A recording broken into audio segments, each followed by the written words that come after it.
אתם בישראל נגד העולם, נכיר לכם את האנשים. נעמי וינר, מנחת האירוע, אשת טלוויזיה בניו מדיה, פעילה בכנסים ובאגודה מאז 1997.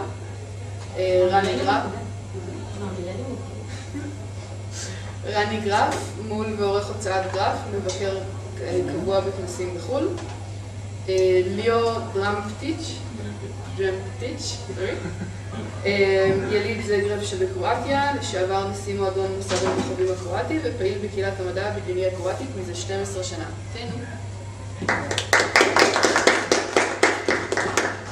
Hi, I'm going to use the microphone because my throat isn't very strong today, but you feel free not to if you want. Welcome to our panel, Israel versus the World. Naturally, we'll conduct this panel in English, except when Rani and my own tongue will slip. Thank you so much for your confidence in me. I hope everybody understands. We have two very different sides of conventions outside of Israel. Leo has participated in many conventions in Croatia, where they do things like us and different. And the Croatian organization Sfera is going to host the next Eurocon, which we'll hear a little about. And Rani, to my right, visited, how many Worldcon by now? I think about 5 Worldcons, and this next week is going to be my 5th World Fantasy. So 5 Worldcon and 5 World Fantasies. He's now a global citizen of the biggest conventions in the world, the biggest fan conventions in the world. So we're going to hear about how other people do the same thing that we do and for the same purposes that we do, but only in other languages and also in all kinds of manners around the world. And to begin, I'd like to challenge you both to describe the usual local Croatian conventions and Worldcon in 2 to 3 sentences. Leo. Okay. Can I speak like this? Do everybody hear what I say? Or I need to be? Okay. So, hi, I'm Leo, I'm from Croatia. I'm actually a president of a Star Trek club in Croatia called USS Croatia, and I represent Sfera, that's also a science fiction organization in Croatia. So I have to ask somebody here who was in Croatia, maybe town of Zagreb, see the Croatian Adriatic Sea. Nobody. Okay. Okay, I can just tell you, next year in the summer, please go to Croatia. It's a very, very nice country, and it's relatively cheap to go there to have a vacation. It's a really nice place to go. And if you're maybe there next year in April, on the end of April, there is like a convention. It's a local convention that this year, it's called Sferacon, but this year it's called Eurocon, because it's getting a little bit bigger. So people all around Europe will travel there to meet and to discuss, to tell about their organizations and so on, like on this one. I'm the first time here on Eikon. That's first time for me. I never was here, and I really like it. It's really interesting. I really like how things are done here. I see you have a lot of volunteers. We also have a lot of volunteers, and it's I know how hard it is to create such an event. It's not so easy, because you have to rely on people, and you have to have good guests. Good program for people to come here. And there's a thing also in Croatia, so we have lots of famous writers, and we have a very rich program with movies. And if you're there in on the end of April, I have some flyers here I can give you after this panel. Maybe if you're interested, you can inform yourself about this convention. It's very nice. People from 20 to 40, 50 years come over there. It's a very old convention also from former Yugoslavia. Now, can I say more? The usual Sphera convention, when it's not European. When it's not European? 2-3 sentences, very shortly. Okay. So it's biggest local convention in Croatia. It is in the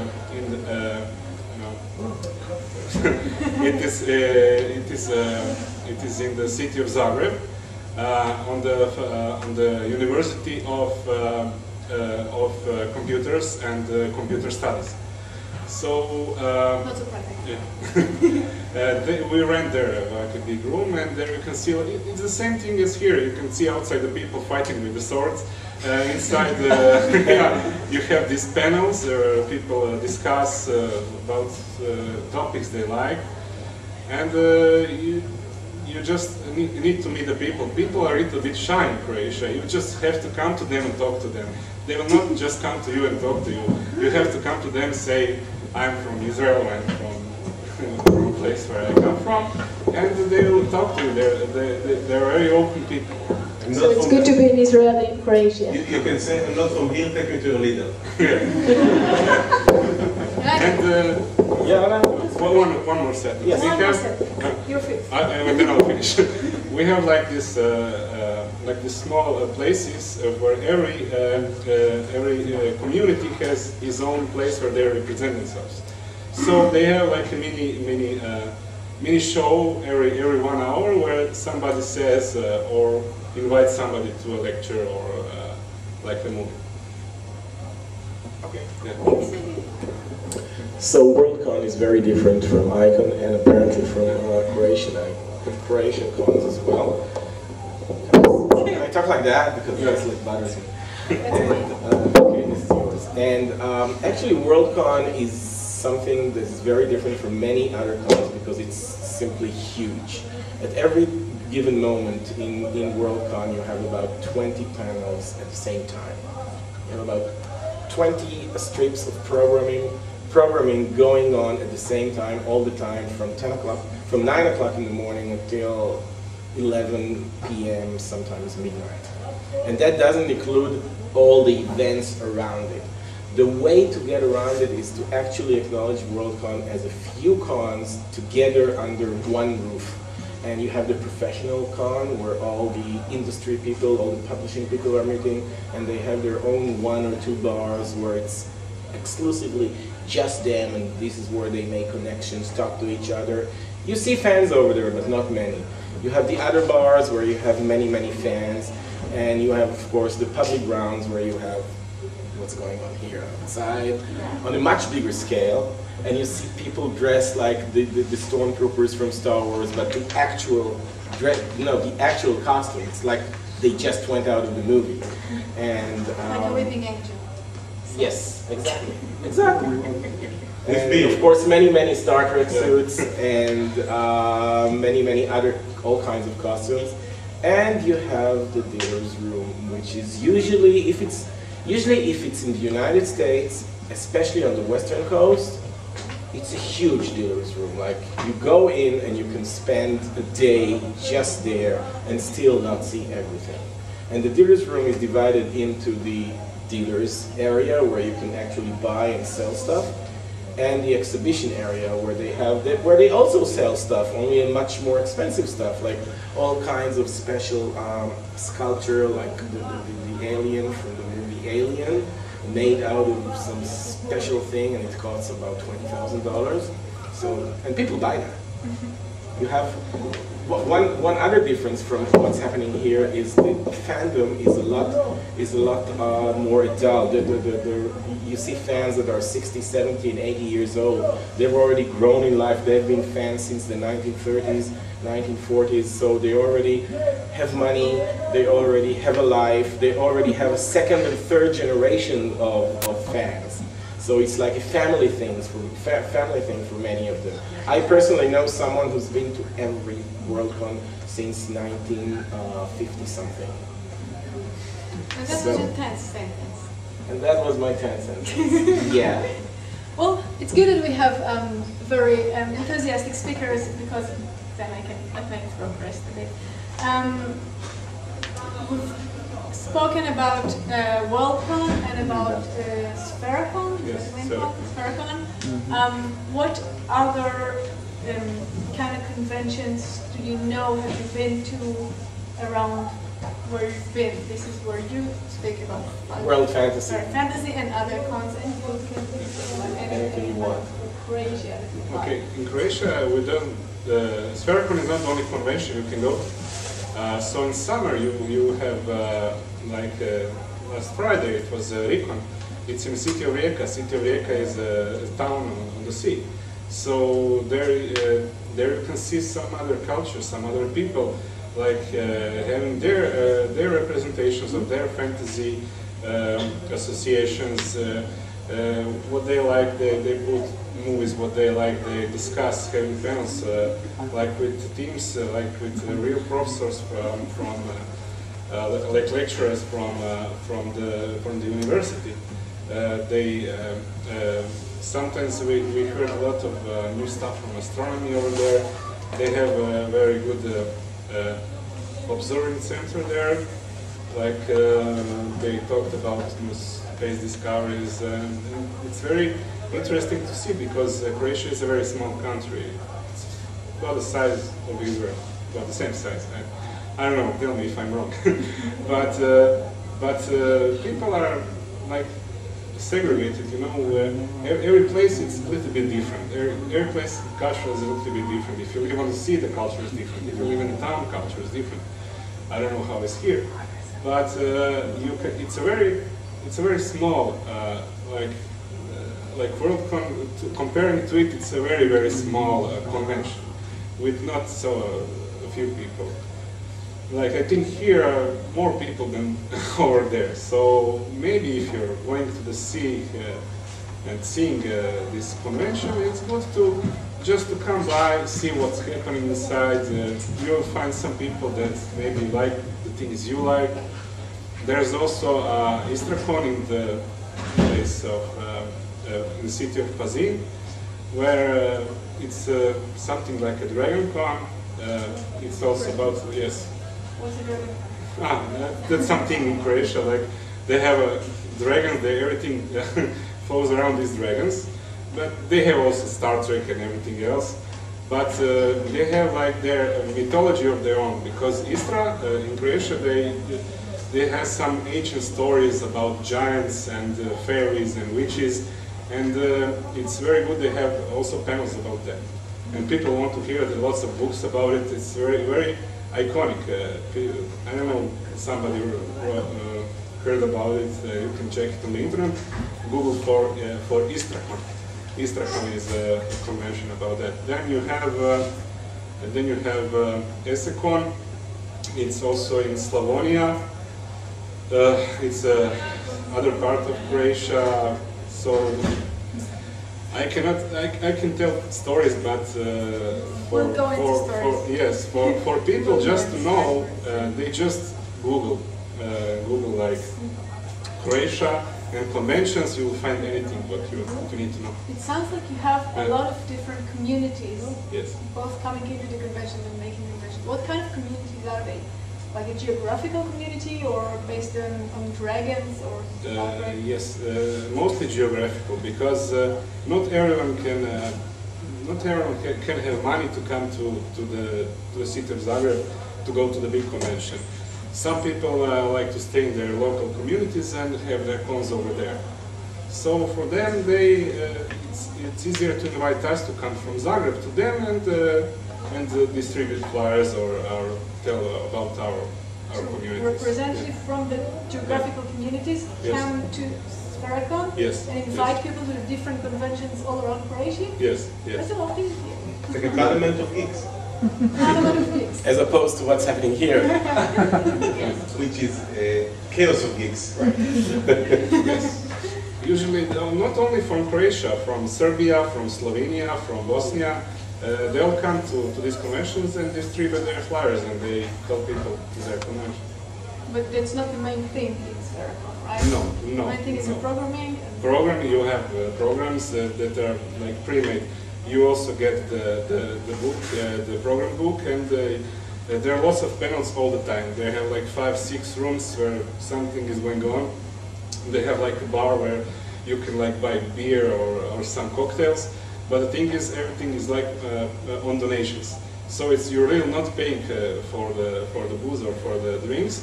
You can pay whatever you want to pay. If you don't know how much you pay, you just roll the dice, and what the dice say you pay for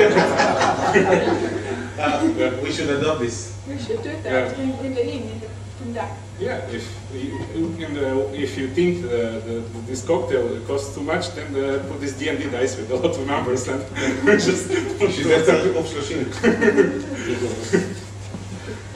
What's the difference in Well, World Fantasy, which is the other con that I go to almost every year, next week in San Diego,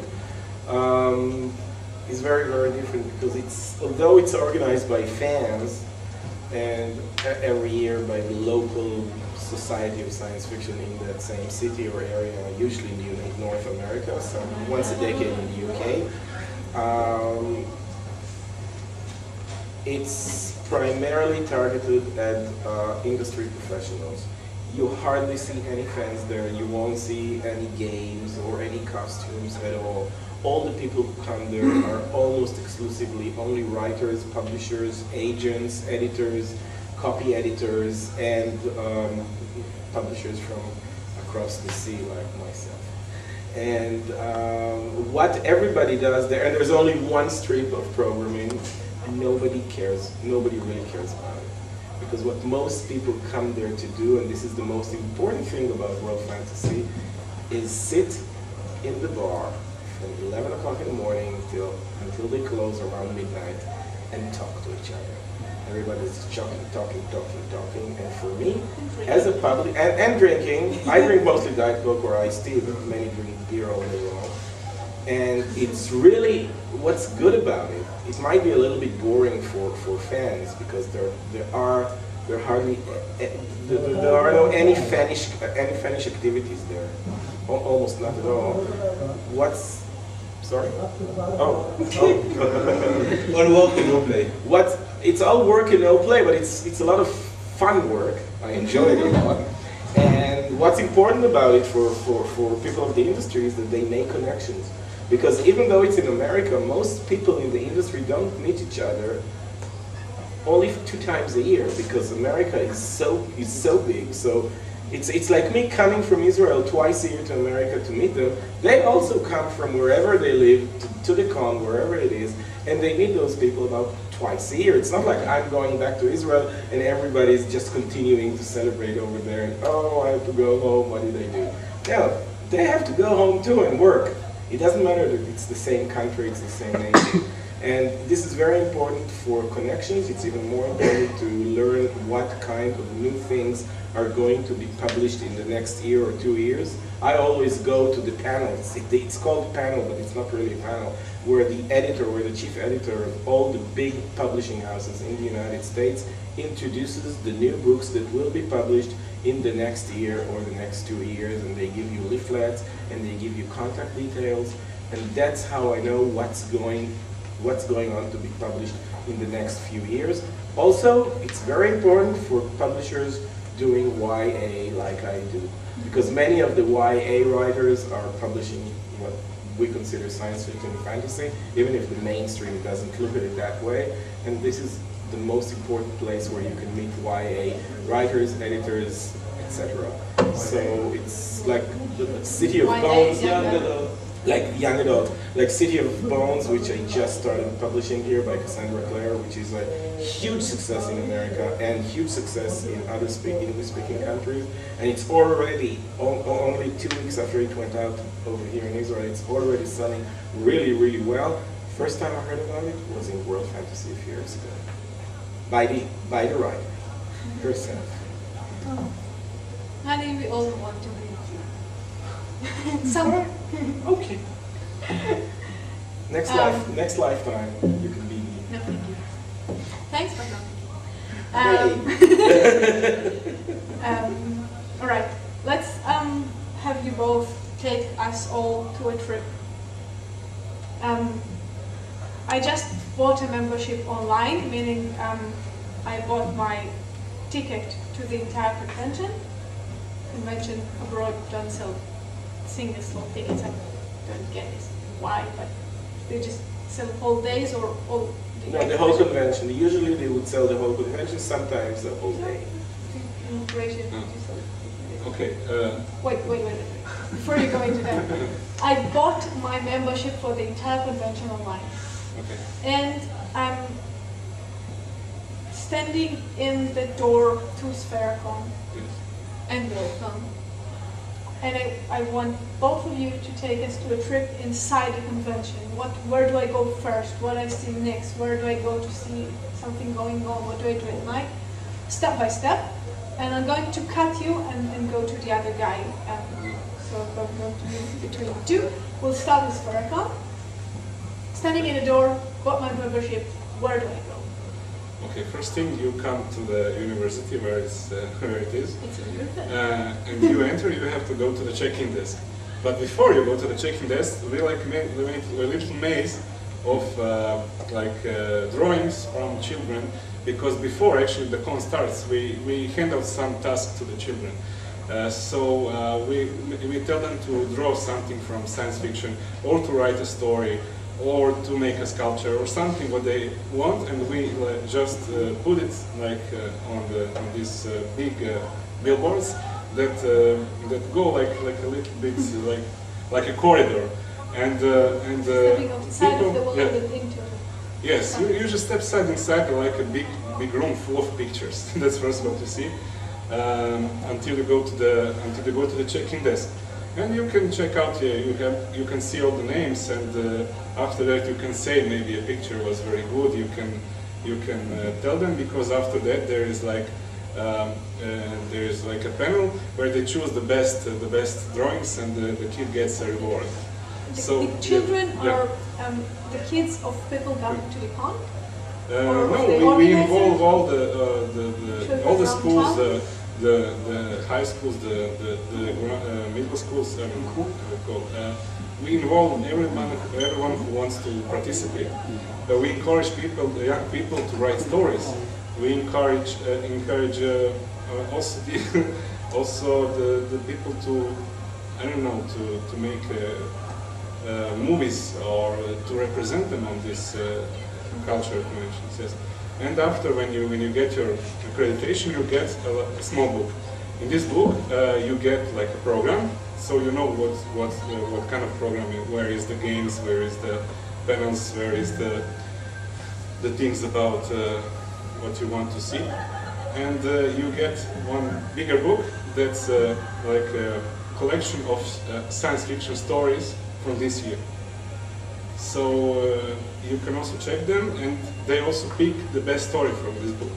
So you can read the book when you wait to see a panel or something. Okay. Worldcon, standing in the doors of what? University? Usually a convention center, attached to a hotel, or two hotels right next to it. It's always a requirement. In Worldcon, there will be a hotel, and right next to it, a convention center. And what you do is you go to the registration desk. At the registration desk, they'll give you your name tag. They'll check that you're really a member. They'll give you your name tag from whatever festival you're from. I have one from this one too. The ethics is going to bring me one. And Robert Charles Wilson is getting a tag for this item too. Let me say something. In Croatia, you don't need to be a member of anything to get in. You just get in. You just go in, buy the ticket and say, you don't need to be a member. No, so you can buy the ticket there on the spot as well, but if you already bought it online, you just go and they find your name tag and everything. If you happen to be on a panel or panels, they will send you to the participant table, which is like the next table, where they'll give you your like there are little tags that they add if you're a participant, or if you're like a Hugo nominee, they'll give you another one. So it's like, yeah, it's like all kinds of. Can I have one? Like Hugo nominee tag? well, you have to be a Hugo nominee. You have to write something, and you get all your schedule, your little tags, everything, and then they just let you, they leash you. You can go loose on the convention, go wherever you want to. You get the program. Okay, ready.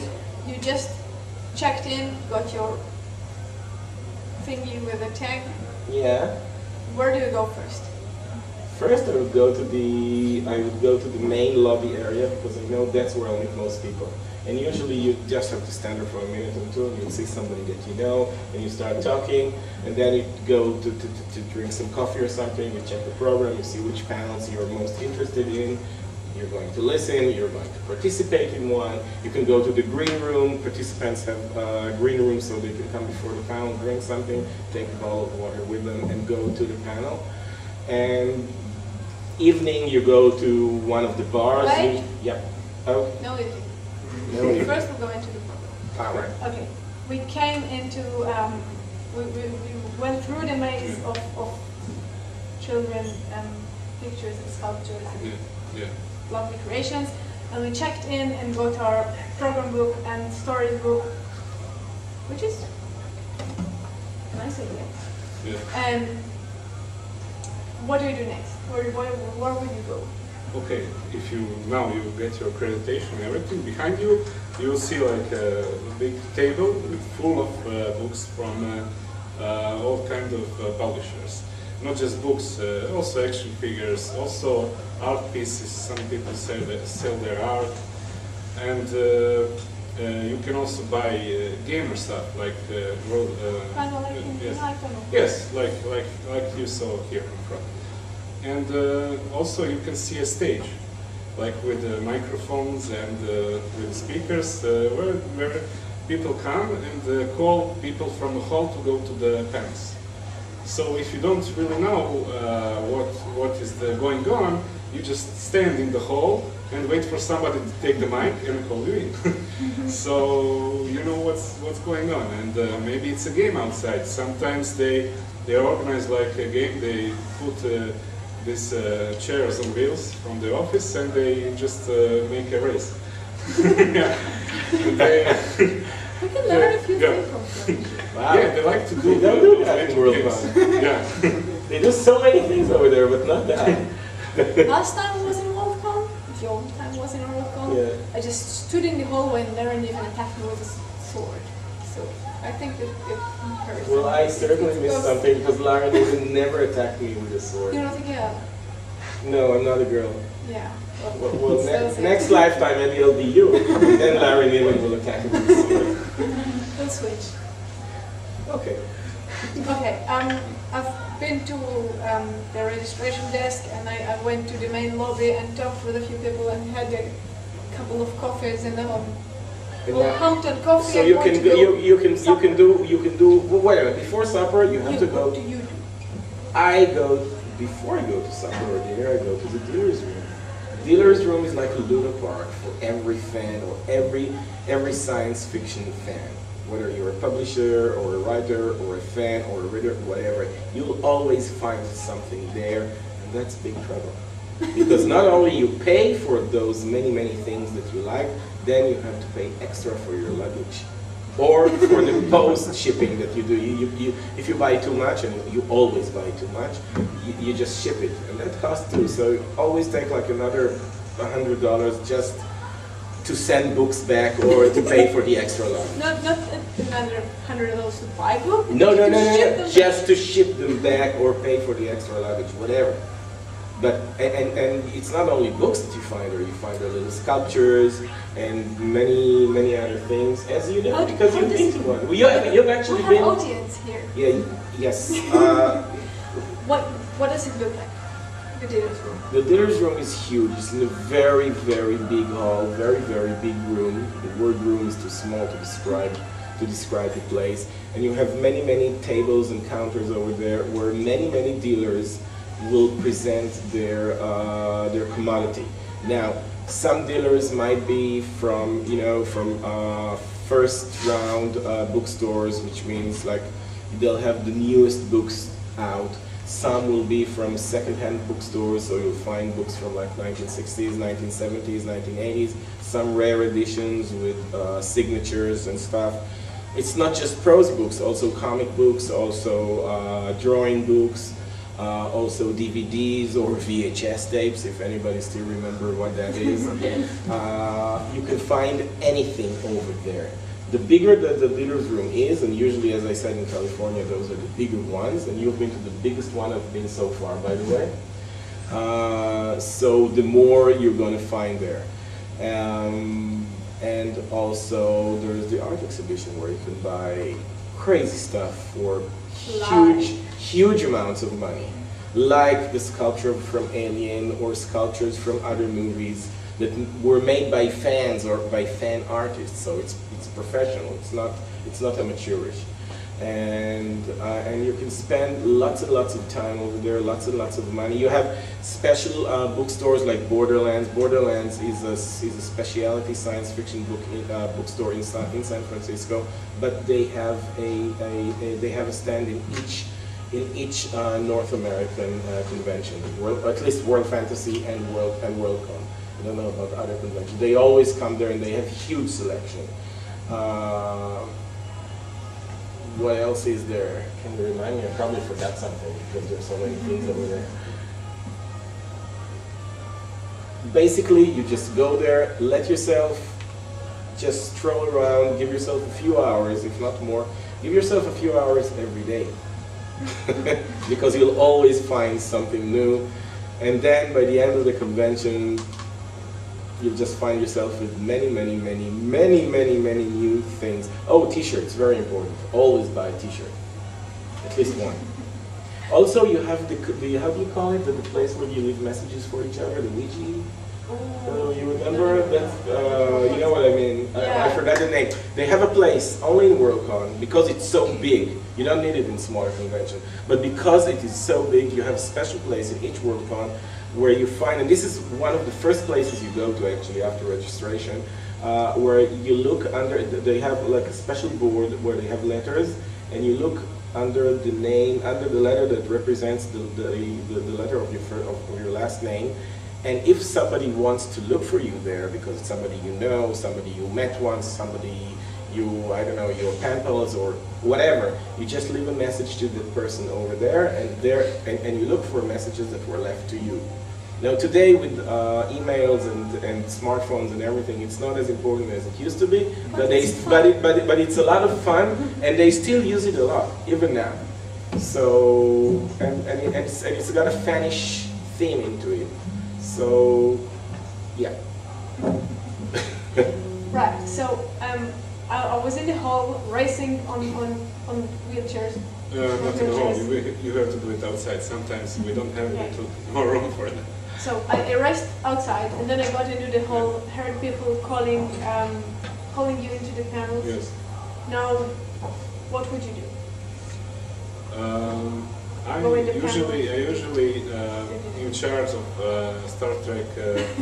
My Star Trek like this table. We have there lots of magazines, lots of fan art sculptures. We actually cannot sell anything because that's people bought them on other conventions. We just display them so people can see them.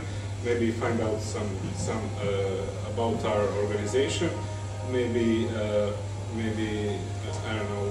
We have our magazine. They can buy it. They can inform themselves. But what is important in Croatia, if you're a traveler, you actually don't need to have a hotel room like in your case.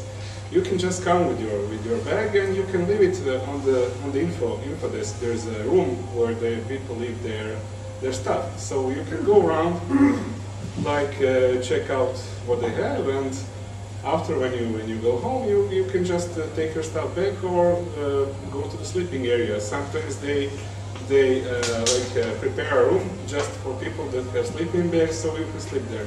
You don't need to rent a room if you don't have any money. You just ask for a room and you can sleep over there. It's a small convention, so people fit. If they don't fit, then they try to accommodate them somewhere else. We do too. Yeah. Both have their luggage room and something inside the convention. By the way, the Worldcon, if you don't have money or you want to share a hotel room, so many people share a big. Sometimes they would rent a suite, but for 20, 25 people, so they can stay there with their sleeping bags. So it would actually be cheaper. So you stay in this very, very posh hotel room with your own sleeping bag somewhere on the ground, but you share it with 20 other people. But you're drunk, so you don't care anymore. Yeah, exactly. All right. Say that I've heard someone on the stage calling to a very interesting panel, and I'm getting, is it kind of like this panel, or do you mostly have panels, or is it every room something else is happening. It can be a gamer session, like somebody playing RPG. Maybe somebody wants to learn RPG, so he can participate to learn. Or somebody is maybe having a lecture about witches or about giants. I don't know. Every time is something else. Maybe astronomy. We have small rooms and big rooms, depending on the. We ask people what they want to see. What would be most interesting. We put it in the big rooms. The most how stuff. do you ask them? You go around and just ask people what they think. Are you interested in this thing? You can come, like you see, 4 o'clock, you have a very interesting lecture. Come and see. So if you just go around and hear that many people are interested in the witches, yeah, if you see witches lecture in the big room, yes. just 5 minutes before it starts. Yes, because not before. That's why you have a microphone, so people know where to go.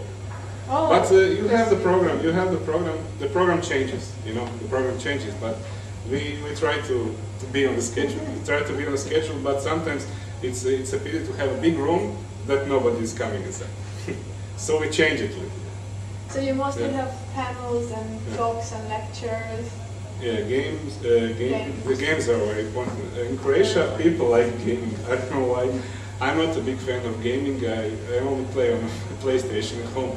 But people like to play these board games and like to RPG to like 3 in the morning and maybe another day. And you can like anytime if you see there is a room open for RPG, you just go inside and play. What would be your favorite kind of thing to do program-wise? What would you? I usually go to these lectures. I like to listen. There was a good lectures about Star Trek that was actually not held by my community. We had people from other places that held it, so I wanted to see what other people think about Star Trek. So for me, this was very interesting. But also I want to inform you if I see something in the program book that interests me, I'll go to it. If it doesn't, I usually find something else to do. Maybe to talk to people, or I can go to the bar and roll the dice and drink something. Yeah, maybe meet somebody there. You can like see, we call it like a bar on the end of the universe. So there is always somebody drinking there. You can meet. Okay, I've been to the dealer's room and do the message thingy, which I don't Yeah, and then you start going to panels. You just choose what panels, whatever you want. Is it always panels? Usually it's panels. Which means that you have panels on so many subjects, because they have like 15 or 20 panels at every given time. And so they have to find many subjects to talk about. So you can find panels about subjects to talk about? Yeah, amazing, isn't it? Amazing. So you can find panels about everything. Sometimes even things that are not really science fiction. Like one of my friends now is a writer called Mary Robinette Kowalczyk. She actually won a Campbell Award a few years ago. But she's also a puppeteer, a professional puppeteer. So she did a panel about puppeteering, which means she was... She did a panel? She did a panel. It was she by herself. So that's a lecture. So that's, they call it a panel. It's always a panel. Always a panel. It's a Worldcon, it's a panel. Exactly. You never have a lecture. Besides, it wasn't really a lecture, it was more like a workshop. And she brought some of the puppets, but the best part was that she took somebody's shoe and started to do things with it, and that shoe got a life of its own. And I think we're going a bit aside now. Shoe getting a life of its own is definitely a science fiction thingy. Yeah, and also I can smell the consequences. It was a new shoe. I do hope. So you go to whatever panels you want, but most of the panels are 3-4 people talking about something. They can talk about Doctor Who, Star Wars, the recent books. You always have a panel about the nominees for the Hugos. You always have panels, like the next day after the Hugo, you always have a panel that will analyze the results of the Hugo. And what does it mean this year that this book won and not this book? And what kind of trend does it symbolize and whatever. And you can simply have panels about everything. So, and besides the panels? And besides the panels, well, that's evening time.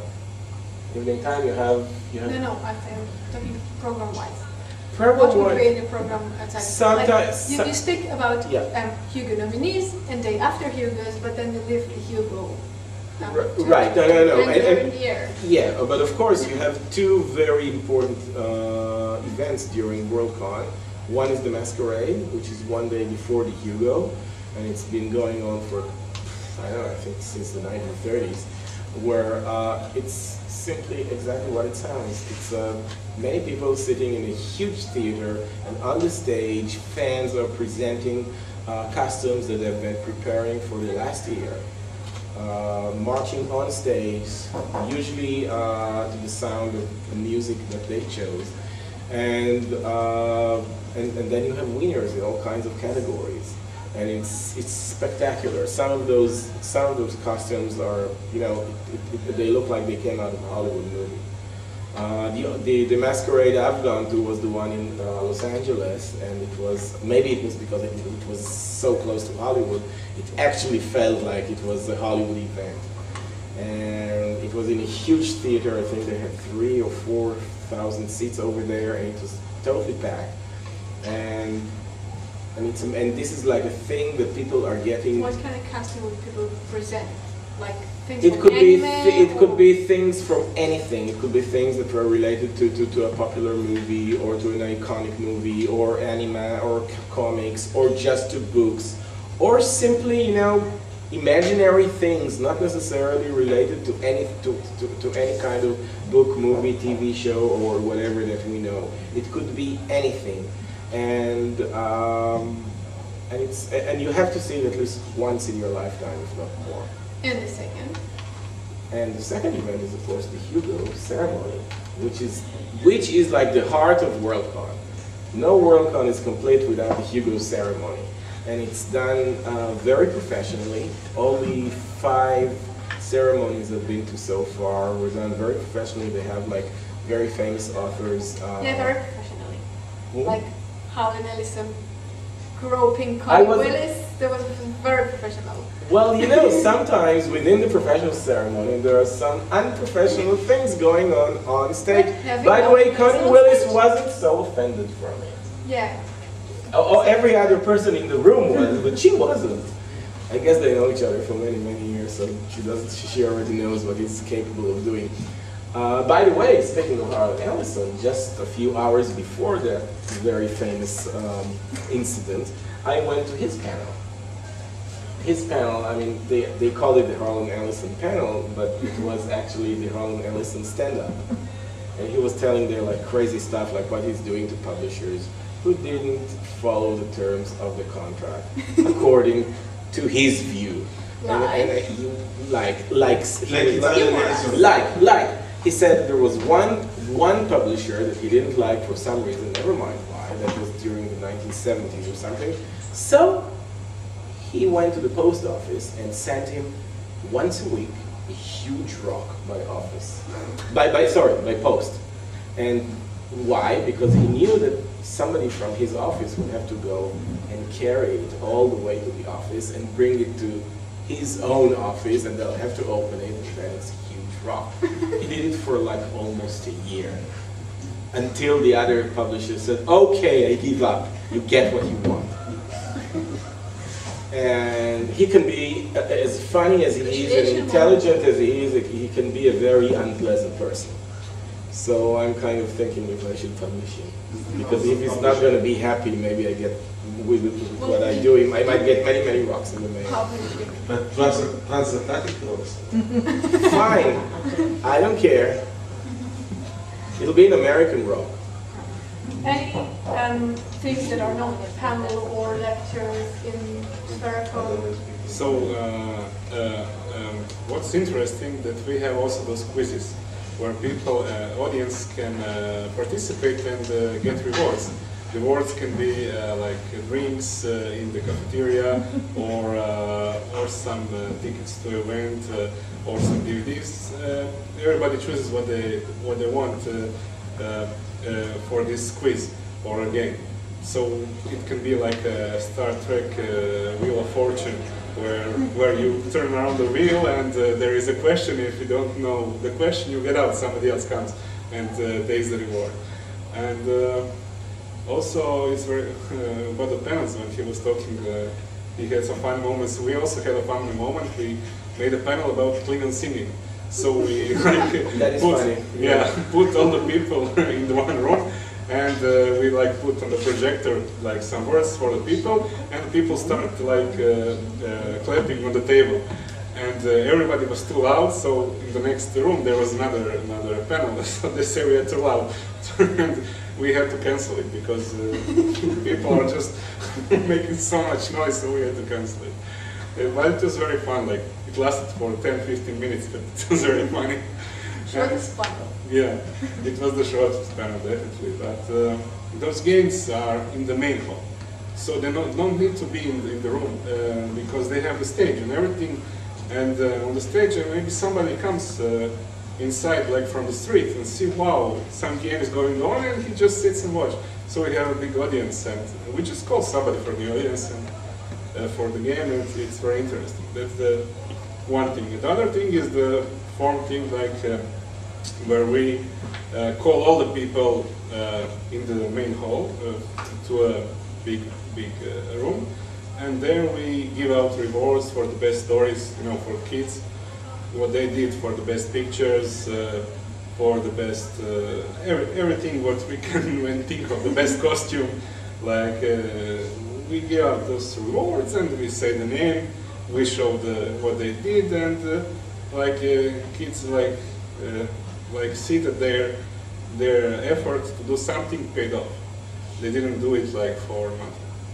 So we encourage them to, yes, they get a reward, they get the book, or they get something. And is it only for kids? No, also for other people who, like older people.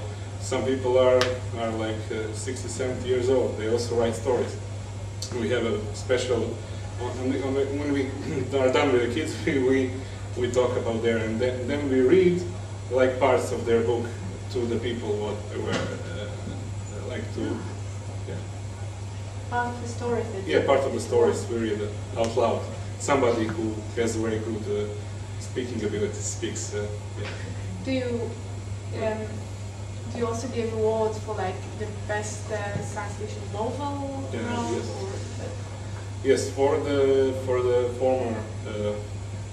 former countries of Yugoslavia, not only for Croatia, we give the reward every year, and we have like a totem that's like a big ball, and on this ball we put this plate where it says his name and the year when he did the story. Any other unusual events going on usually? We have the opening event that's usually like you have now in the evening, when we prepare something special. Like 1 year, they took like a small car, like a bug, and they transformed it into a space shuttle. So it had everything: the lights, the special effects, the fog, everything. We made it with the light show. It was very good, and people could like little bit drive inside. Then also we have a magician that performed magic tricks, like he burned something, like a person in the. We have lots of like it was like a small show. Okay. Yeah. I've been to the dinner's room. I've been to panels. I've been to Alan Harrison's Whatever. whatever-ish. Been to the Hill Goblins, the Masquerade. That's all during the day. What's going on? Well, actually, during the Hugo and Masquerade is during the evening. Okay, that's the evening. But What's it's going on during the night, Rani? well, during the night, then after dinner, you can still go to some more panels. They have panels at night, but that's not the main activity in the evening. The main activity in the evening is parties, parties, parties. Everybody who has anything to do with Worldcon and everybody who doesn't have anything to do with Worldcon has a party. The guys who are running the bid for the Worldcon in the space station, the International Space Station in 2035 will have a bid party. The guys who are running the real bid for, I don't know, Chicago 2012 will have a party. Bid meaning they want They to host. host Worldcon in 2 years. They always decide 2 years in advance where Worldcon in 2 years is going to be. So if you have a few runners up, so maybe if it's Chicago, they'll bring you special hot dogs from Chicago, and of course always with chocolates and other stuff, and they'll give you lots and lots of drinks. And and usually what they have is at the hotel, they will have one floor that will be dedicated just to parties. Floor of rooms or regular rooms. They'll evacuate. Sometimes they'll just take out the bed. Sometimes they won't do even that. Sometimes it's just suites, so you have a living room. Usually the bigger party givers will take those suites, like big publishers. Tor have the traditional Tor party every year, where they just invite their own people, but somehow everybody knows about it and find themselves there. Even though it's like in the biggest suite, it's also the most crowded party. Everybody's got to show up at the Tor party, or at the Ace party, or at the Rock party, or at the Harlequin party, or at the Orbit party, or at the Pan Macmillan party, or at or you go on and on and on and on. Usually it's divided into two kinds of parties. The parties that are given by fans, and the bidding parties are part of those parties. And over there you don't need an invitation. You just walk through the floor, you go in, you go out. If you find something that is to your liking, you stay. If you don't, you move on until you finish the whole circuit. And then there's like the professional parties. Those will be held out, some of them will be held out in the same floor, but usually on the other side in the bigger suites, and you can only enter there theoretically by invitation, but technically all you have to know is when and where. Once you know when and where, nobody checks you. You just go in and you find everybody's there. And there are the parties, or not even parties, events that some of the big publishers will do outside the perimeter of the con, and it will be in some special place, like the first Worldcon I've been to, which was in Glasgow. So they had a very special party for, it was, I don't remember which publisher, it was for the first time publication of Naomi Novik's His Majesty's Dragon, and it was, actually it was 2 or 3 months before the book was published. So they did it on a pirate ship on the River Clyde, and once you got into the ship, they would give you a pirate kit where you have the eye patch and the hook and the sword and the, how you call it, the thing you put around your head, with the bandana, with of course the skull and the bones, and you would go in. And this would be a special, and they gave you a special booklets with the first 2 chapters of the book. And anybody was there. That's where I met Connie Willis for the first time. And yeah. And by the way, as for next year, I'm her Israeli publisher. Opus didn't want her, so I just took her. And yep, all clear, blackout. Do you have enough paper? Well, I don't know. So far, the translator has not finished even the first book. Not surprising. Not surprising. What's going on outside the programming? Nights, parties? Okay, depending, like in Zagreb, it's more like a more peaceful con, not too much alcohol involved.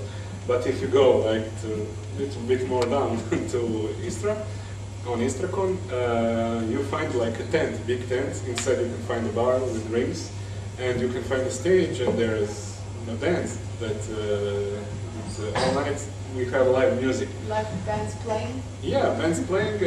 They change. Like they have a DJ. Like sometimes can be science fiction. Some bands are always around science fiction. Some bands are just local bands from this local community. But they involve all the people, and the people that they're not coming to the conventions, everybody can come inside. There's no, they just check people, you know, for to see if they have weapons or something, so they don't have any trouble. But anybody can come in. They just need to pay the ticket. So the people they have their accreditation coming for free.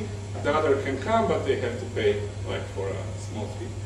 And they go inside. It's a big tent. You have those places where you can sit and talk, if you can, because music is very loud. And you just have fun. You can dance. You have a light show. And if you're bored, you don't want to party anymore, you can go back to the convention, and there people are still playing RPG. Yeah. Anything that we've missed in Worldcon or Faircon that we haven't been to during our trip?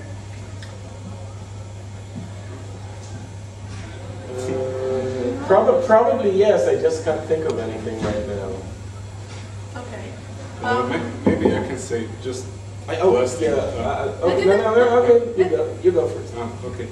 Just think for those who never went to Croatia, it's a very small community, and you probably won't see the stuff you see on those big conventions. But you come there to meet the people, just to see the culture. You just don't need to be there 24 hours a day. You can just leave it for a while. Go to have a walk in the nature. There are a lot of good stuff.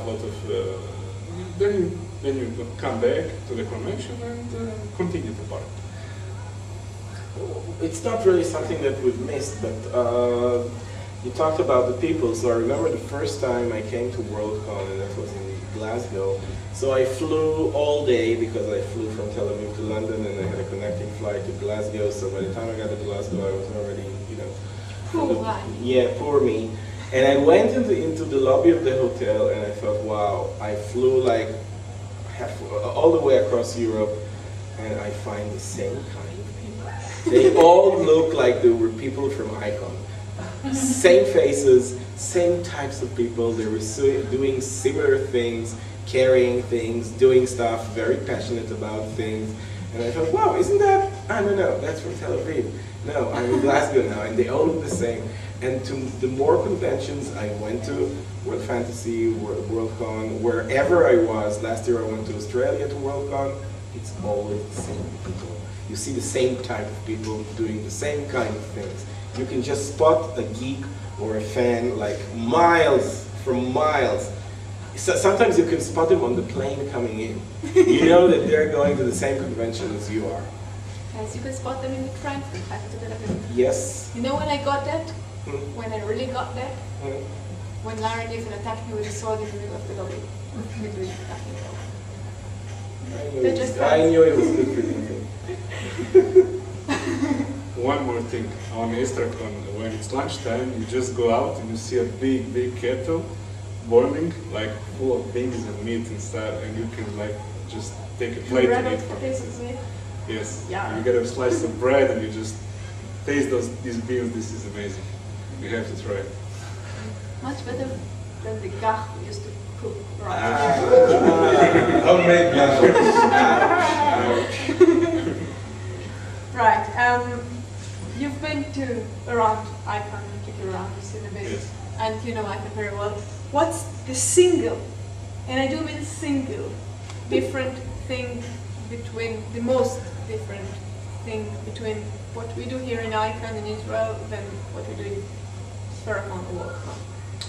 I think that the first thing I can think of is the way that you sell tickets to. In most of the conventions that I've been to outside of Israel, you don't sell tickets to single events. You just buy membership. Once you're a member, you can do anything you have. You just get a tag and you can get into anything you want. You can vote for the Hugo or the World Fantasy Award. Except for the Hugo Party. Oh, except for the Hugo Party, which is only for Hugo nominees or the acceptors. You can go to any panel, almost any party, almost. You can do anything you like. You get one ticket, one membership, that's it. We'll go into what you said. What do you find is the single most different thing between? Also, this when you buy tickets in Croatia, you get this accreditation that can bring you anywhere where you want. You cannot buy for a single event, so you have to buy for a whole day. But tickets are really cheap, so really cheap. So I cannot, maybe for one day like 20 shekel. This is I don't know if that's too much for you or, but. And I would pay 20 shekel for one program. No, you get whole day for 20 shekel. No, we get one program for 20 shekel. Oh, well. Then you're expensive. In Croatia, it's more cheaper to buy for all 3 days. Like then it's like 40 shekel for all 3 days, and you get a book, you get a program book, you get all the information you need to get around the con. So how do you finance your cons if you don't rely on? It's very hard. We rely only on donations, what we get, and from publishers what they donate, because our government and our mayor doesn't care about science fiction, so it's very hard. We have to ask the city like 2 years before to get money for the convention, and it's getting harder every year. So it's very hard. So you mainly finance it from sponsors and a bit from the city? Yes, and from the tuitions what people pay. Which is How many people do you usually have in such a convention? How about 200, 300? Not too much. Sometimes on the bigger one they have like 500. It's not so. It's not. You think you see a lot of people inside, but some people just go inside and go out. They don't even buy a ticket. Right. It's inside the university. Yes. So you don't pay for the facilities. Yes, we pay everything. We don't get anything for free. It's the budget is really short, and we get less and less space every year, so we have to manage it somehow. It's not. You have a bigger. Your place is bigger than ours. Well, we're not playing with biggest. We have two conventions at the same time. Yeah, this is funny. All right. During our virtual trip, we talked a bit about panels and programs. Let's go inside other different stuff that is not like we do it in Israel. How do you see the volunteers going? In Israel, we have a specific ship for every volunteer. Everybody enroll way in advance and get briefed for very specific roles. How does it go in work on Israel? Very hard to get volunteers these days. You're running. It's very hard to find because we have our like a Google group that everybody receives those emails, and there we discuss about everything. We find ourselves once a week and discuss it live, what we did, what we can do, and we also involve other communities, not just the Sfera and the organization of Sferacon. We involve all the other science fiction communities like Star Wars, Star Trek, fantasy, everybody who wants to participate. So we ask them, what do you want, what do you think will be the best this year to do? Maybe you have a program for us that can enhance our panels, or a game for the main hall. So we are constantly have to be in contact with everyone, and usually when people want to volunteer, they want to have fun volunteering. Nobody wants to volunteer when they're not having fun.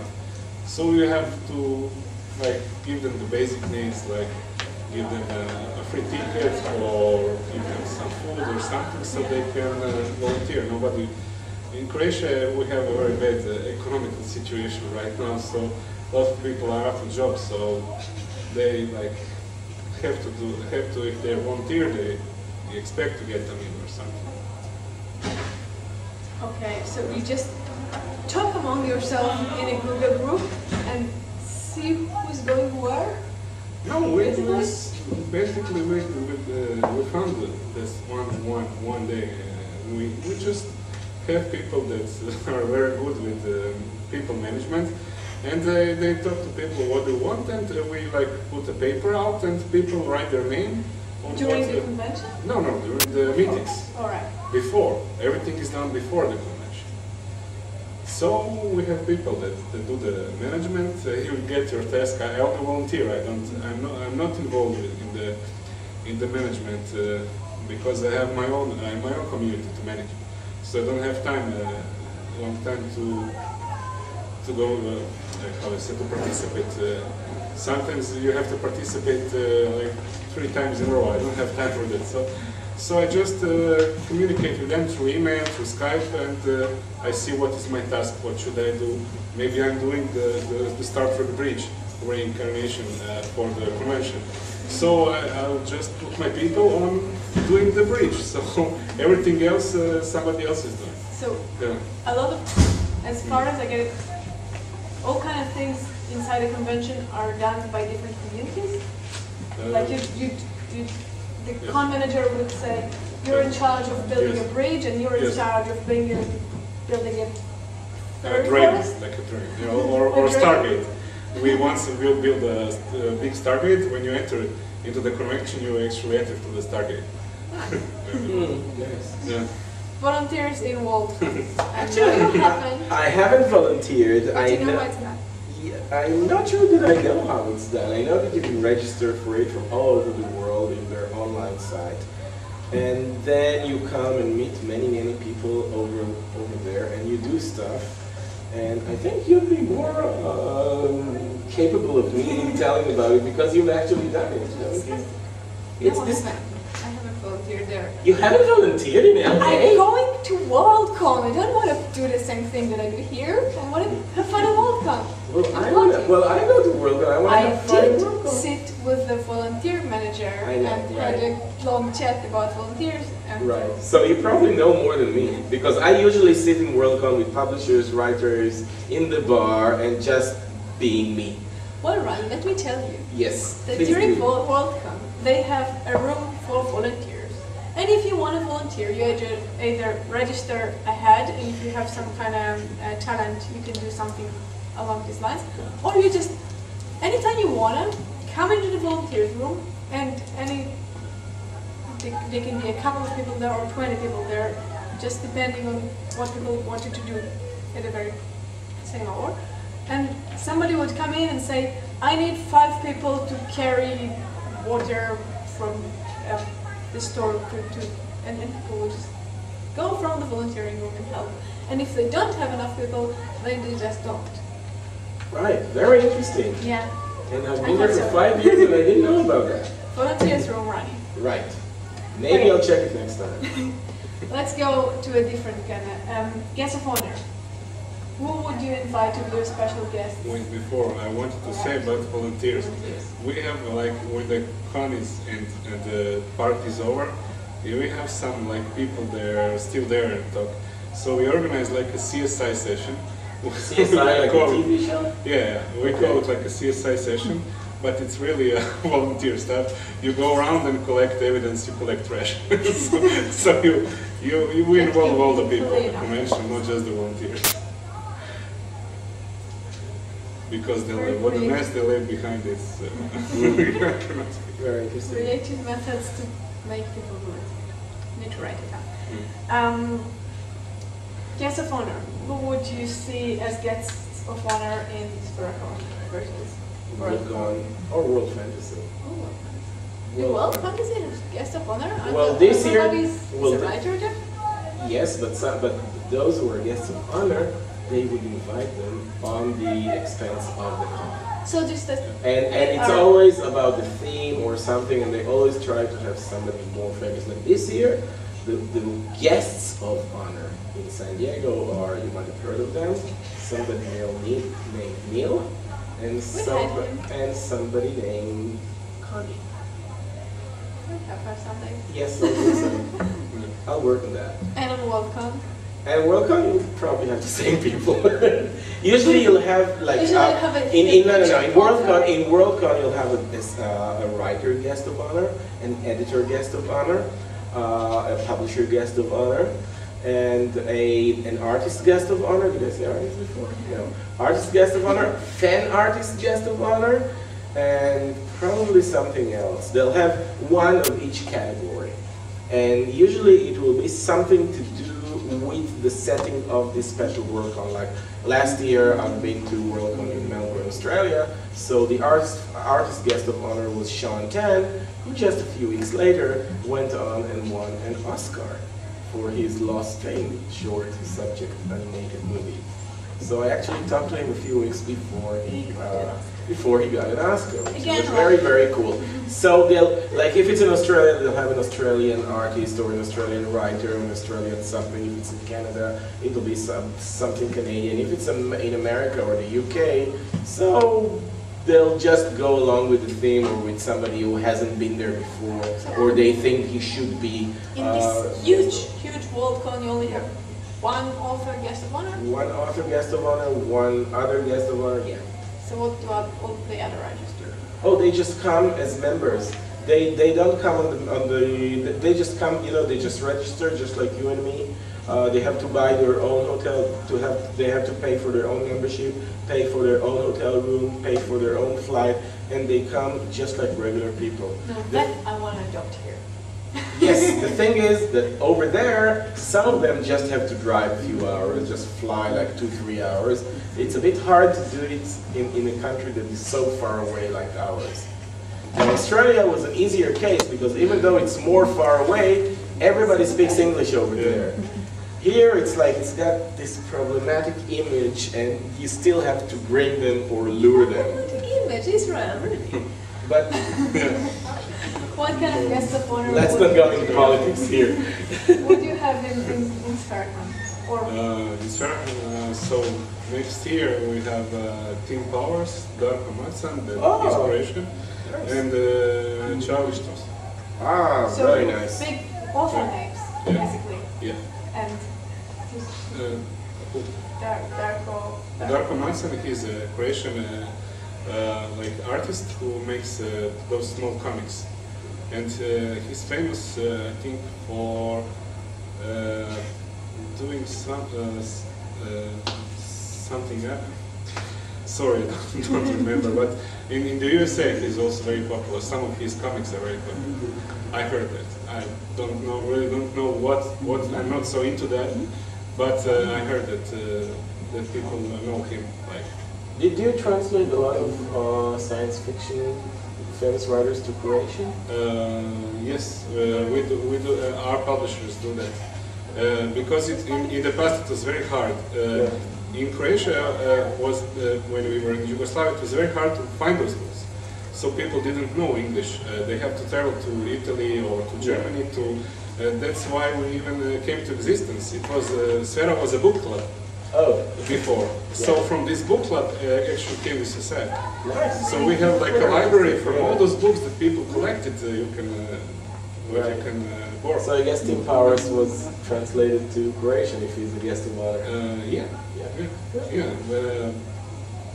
And what I wanted to say, like you said about flying, once we had a guest of honor, sorry, I don't know the name, but he was very tall, like he was from the USA. So he cannot travel like in the normal class. Yes. So we need to buy him the first class. Yeah. But our budget is already low. Yes. So you know what our problems are. We know exactly what your problems are. Actually, our first guest of honor here, Orson Scott Card, paid for his own ticket. Or paid with it for with his own miles. He said he wanted so much money to come here that he paid for the flight himself. But that was the only one. Yes. And in other kind of cons, would you have other kind of guests of honor, like fans guests of honor, or Star Trek stars, or would you get them around? We try. We think we're trying to get Harry King to come. He was one time in Croatia, and he said he likes it very much. He want to come to this Eurocon. So I've tried to come to this convention just to see him. But other famous Star Trek actors did not come to Croatia, so we will have to travel maybe to Germany, to city of Bonn, to see them. To Germany, right? Yeah.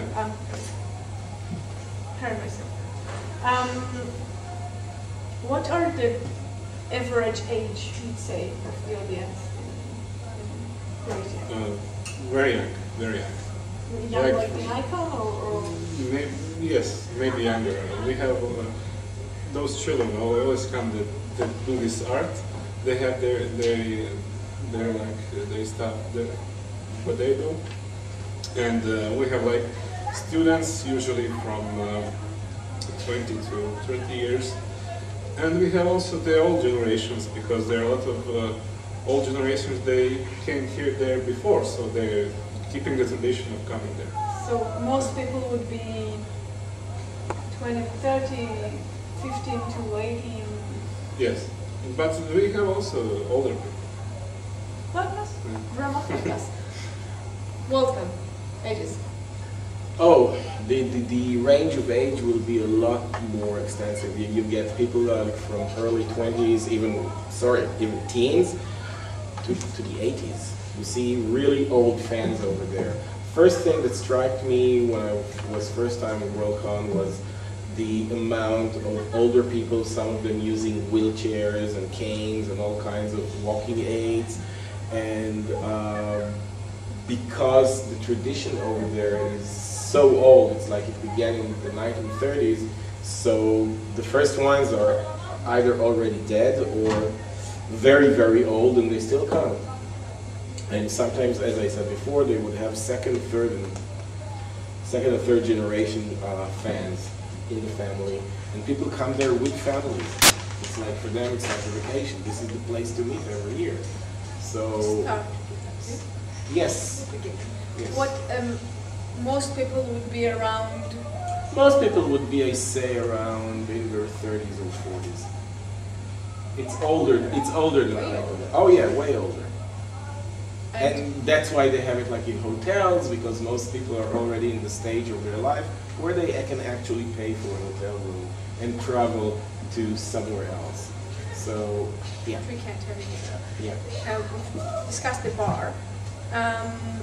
What do you find the biggest challenge that these cons face nowadays?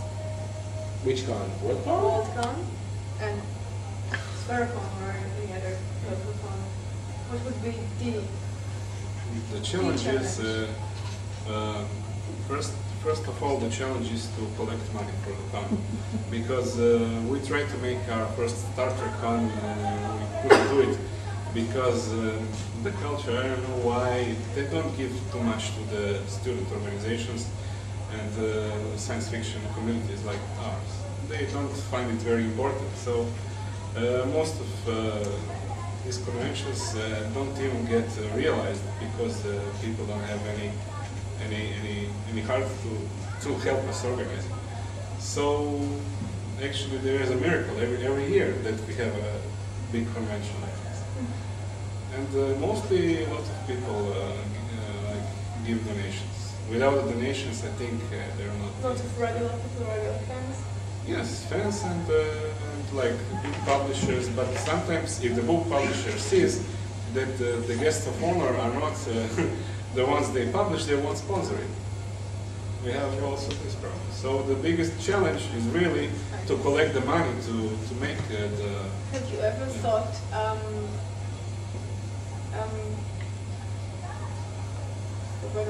have you ever thought charging higher prices to cover the convention? What usually happens in Croatia, if you charge high prices, nobody will come.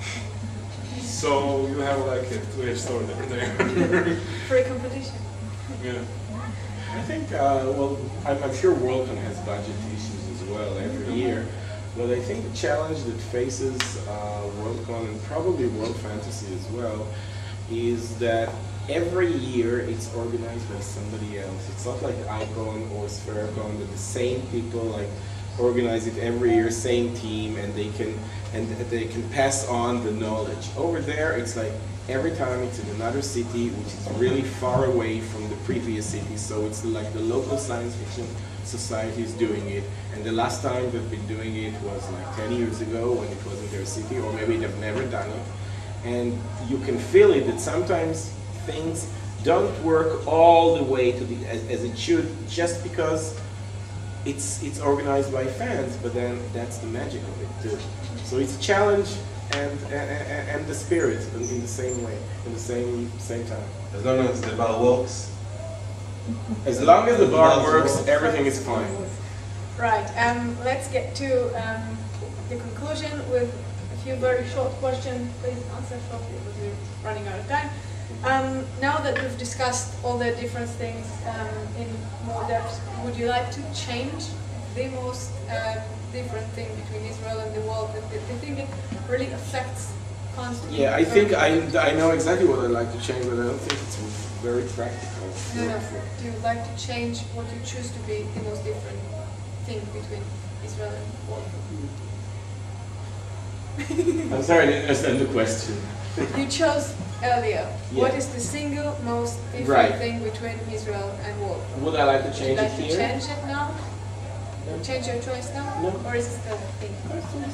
Okay, so would you like to change it?